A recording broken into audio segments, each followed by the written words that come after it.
The train arrived at Dunsmuir, just as the fog began to roll in from the marshes. Elias Warren stepped down onto the cracked platform, suitcase in hand, the faint scent of salt and damp stone lingering in the air. He had not returned to New England in nearly 20 years. Not since his mother had died and his uncle, Silas Warren, had stopped writing. Now, with Silas gone and the mansion left to him, Elias found himself compelled to see the house that had haunted his childhood stories. The carriage that took him up the hill creaked beneath the weight of age. Trees leaned over the narrow road, their branches forming crooked arches that blocked the pale moonlight. When the gates of Warren Manor came into view, black iron twisted. Like bones against the mist, Elias felt the air grow colder. The driver, an old man with trembling hands, refused to pass through. "Best of luck, sir," he muttered, eyes fixed on the looming silhouette. "I don't go near the house after sundown." Elias paid him, stepped out, and pushed open the gates himself. The hinges shrieked as if in protest. Beyond them, the mansion waited, vast, decrepit, and impossibly silent. The windows were blind with grime. The front doors, heavy oak carved with symbols he did not recognize. Lightning flickered across the sky, and for a heartbeat, the carvings seemed to shimmer, as if the house were breathing. Inside, the air was thick with dust, and something else, something wet and ancient. His footsteps echoed through the grand hall, past portraits of long-dead Warrens, whose eyes followed him down the corridor. A fireplace stood cold, filled with ashes that hadn't been disturbed in years. Yet when he passed, he thought he saw a faint curl of smoke rising. He told himself it was imagination. The mind, after all, loved to play tricks in solitude. He found the study where Silas had spent most of his years. The desk was covered in papers, sketches, and notes, written in a hurried, trembling hand. One page caught his eye, a journal entry dated 3 weeks before Silas's death. "It moves again at night. The walls whisper when the wind is still. I see her in the mirrors, though she has been dead for 40 years. The house remembers. Elias! It always remembers." Elias froze. The ink was smeared, as if by a shaking hand. He felt a strange pull, half fear, half fascination. He searched the drawers and found a faded photograph. A woman in a dark gown standing at the top of the manor's grand staircase. Her face was blurred, but the outline of her hand on the banister was sharp, almost claw-like. A sudden thump echoed upstairs. Heavy, deliberate. He turned sharply toward the sound. Silence followed, deep and absolute, broken only by the ticking of a distant clock. He exhaled, forcing a laugh. "Old houses settle," he muttered. "That's all." But the air no longer felt still. It watched him as he made his way up the staircase. The candle he held flickered violently, nearly going out. The wallpaper peeled away in long curling strips, revealing dark stains beneath. The scent of rot deepened. When he reached the landing, he noticed something odd. The same portrait of the woman he had seen in the photograph hung here, and though the face was faded by time, he could have sworn the eyes were fresh with paint, wet, reflective. He moved closer. The candlelight trembled across the canvas. The woman's mouth, which had once been closed, now appeared slightly open. He blinked. It was closed again. A low sound came from behind the wall, like whispering beneath the floorboards. Elias leaned closer, pressing his ear against the wood. Words seemed to slip through, faint but unmistakable. "He's home." He stumbled back, the candle dropping from his grasp. The flames snuffed out instantly, leaving him in thick, suffocating darkness. From somewhere below, a door slammed. The whispering grew louder, multiplied. Men's voices, women's sobs, a child's laugh that twisted into a scream. The air turned icy, his breath visible in pale clouds. Elias fumbled for his matches, hands shaking. When he struck one, the brief flare of light revealed muddy footprints leading down the hallway. fresh and glistening. They stopped at a door that stood slightly ajar. Inside, something shifted. He stepped closer, drawn by a force he could not explain. The door creaked open to reveal a bedroom, draped in decay, curtains shredded, sheets grey with dust. But on the bed lay a shape, covered with a moth-eaten blanket.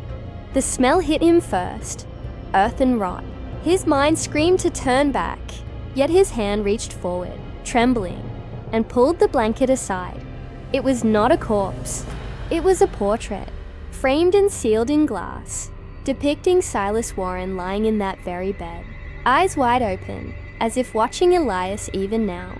His reflection shimmered across the glass surface, and for a split second, another face appeared beside his, pale, hollow-eyed, smiling faintly. The match burned down to his fingers, and he dropped it with a hiss. The light died. Then from the dark corner of the room came the slow creak of floorboards. Something moved toward him, step by deliberate step, until the scent of damp earth filled his lungs. "Uncle," he whispered. The voice that answered was not human.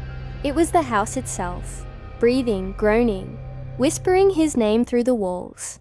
And as he fled down the hall, the portraits began to whisper too. "Welcome home, Elias!" Elias did not remember how he had reached the base of the staircase. His body trembled, as though something inside him was no longer his own. The storm outside had grown violent. Lightning flashed against the high windows, throwing monstrous silhouettes across the faded wallpaper. The thunder rolled through the halls like the groan of something ancient, something buried beneath the foundation that had awakened. The portraits whispered again. Their eyes followed him, every time the lightning lit their faces. Their expressions changed. Smiles where there had been sorrow, grief where there had been pride. Elias pressed a hand to his chest, feeling his heart hammer beneath his damp shirt. "Just wind and shadows," he whispered to himself, but even his voice sounded wrong. Hollow, distant, as though the walls were speaking with him. He turned toward the long hallway that led to his uncle's study. The air grew heavier with each step, thick with the scent of mold and candle smoke. He passed a mirror in the hall and froze. His reflection lingered half a second too long after he moved, and in that half second, it smiled. A sound broke the silence, slow, deliberate, dragging across the floorboards above him, then another, and another. Someone, or something, was walking overhead. He tightened his grip on the candle, its flame quivering. He wanted to leave, to run, but his legs refused to obey. Something unseen pressed against his back, like the weight of a hand urging him forward. The study waited at the end of the corridor, its door slightly ajar. The journal still lay open on the desk, pages fluttering though there was no wind. Elias entered slowly, his eyes scanning the room, and then he saw it. The stain on the ceiling, spreading like ink, like something bleeding through from another world. He stepped closer, dread rising in his throat. A single drop fell from the ceiling, landing on the page before him. Not water, dark. "It comes for me. It comes for us all. The house will not die, and it will not let me go. It remembers the blood." Elias stumbled back. The shadows along the walls began to ripple, forming vague human shapes. A woman's outline emerged first, her face hidden beneath a black veil, her hands pale and trembling. She stepped forward from the darkness, as though pushed by the house itself. "You came home," she whispered. Her voice carried 1,000 echoes, each one softer and sadder than the last. "Who are you?" Elias demanded, though his voice cracked like a frightened child's. The woman tilted her head, veil shifting just enough for him to glimpse hollow eyes. Eyes that seemed to look through him and into something deeper. "We are what it remembers," she said. "Every soul it's taken, every life it's kept." She reached out a hand, thin and grey, veins pulsing faintly like roots beneath the skin. "And now, you are part of it."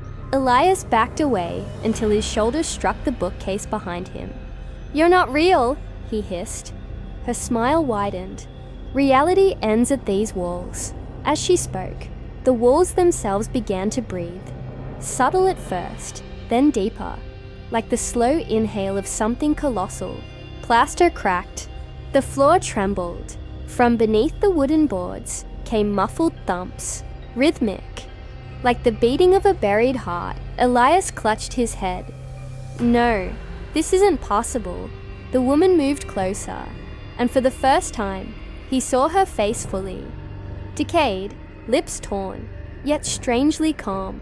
"It remembers pain," she said softly. "It remembers every scream."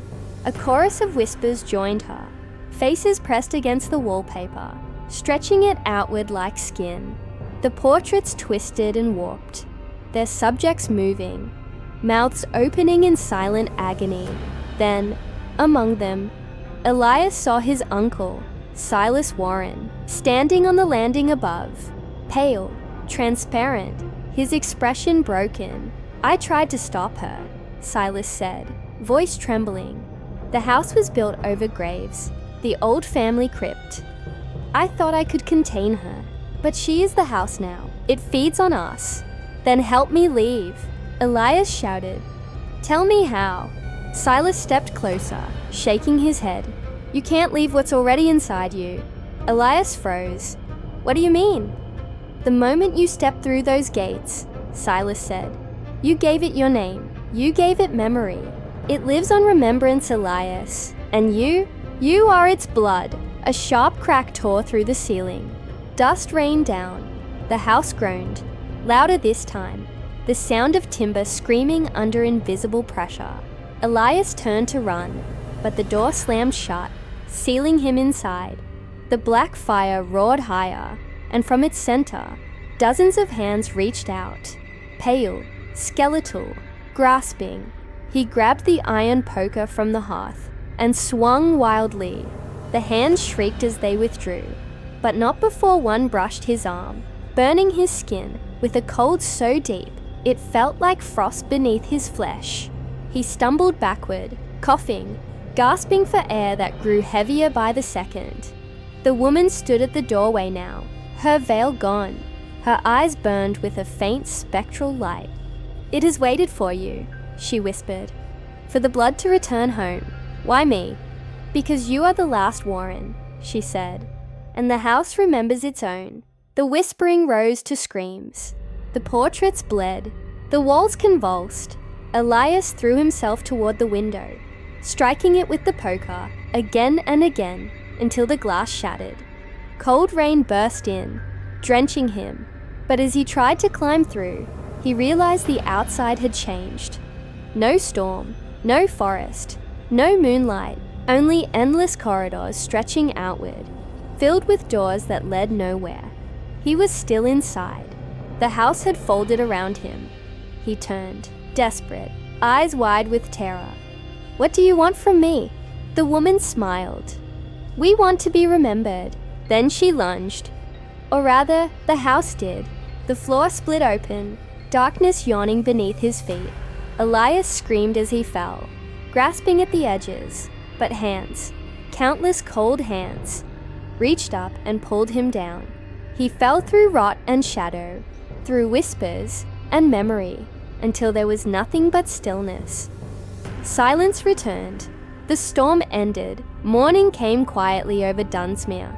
The first villagers who dared to approach Warren Manor found the front gates open, swaying gently in the wind. The fog had thinned, yet the air felt wrong. Heavy, metallic, like the aftermath of lightning. They called out for Elias Warren. No one answered. Inside the house stood pristine, dusted, clean, almost welcoming. The air smelled faintly of roses. On the desk in the study, the journal lay open, a new entry written in neat, unfamiliar handwriting. "It is done." The house remembers him now. It always will. And above the fireplace, among the old family portraits, there hung a new painting. Elias Warren, candle in hand, eyes wide with fear, standing in the very room where the villagers now stood. As they watched, The faintest sound drifted through the house. A single, soft whisper that rolled through the walls like a sigh. Welcome home. Lightning flashed once more outside. Though the sky was clear, and for a fleeting second, the villagers could have sworn the house itself smiled. Please like and subscribe channel Fear Frequency for more horror stories. Thank you.